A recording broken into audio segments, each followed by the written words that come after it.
From Europe to Asia, Australia and South America, Nigerian footballers reign and stand tall.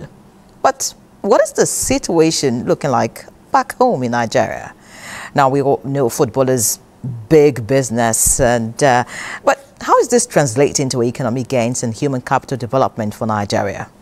Daniel Aderiye in this report delves into the talent gap in the football world in Nigeria and how a Nigerian is turning lemons into lemonades, as captured in this bold effort to change the narrative surrounding our local leagues.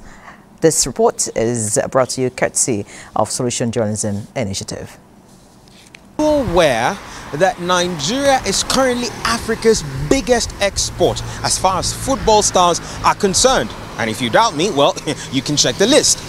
However, the point is not about what is being or who rather is being exported. It's more about those who aren't. And I'm referring to the local leagues. But while it is easy to name and shame and poke fingers, there are those who are making concerted and intentional efforts to see that the narrative around football and sports development in general is not just always in the negative, but rather much more progressive. Meet Bumi Haruna, a sports journalist whose forte is reporting every and anything local football.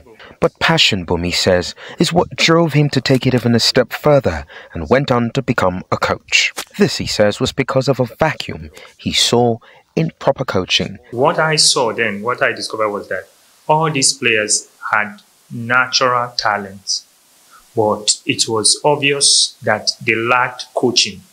There was also a statistics back then that shows that at that time, Nigeria had less than 600 certified football coaches. And at that point, Egypt, Tunisia had over 6,000, 7,000. I saw a gap that could be filled. Going by available statistics, there are at least 1.2 million youths who seek greener pastures abroad in the sporting sector, specifically football.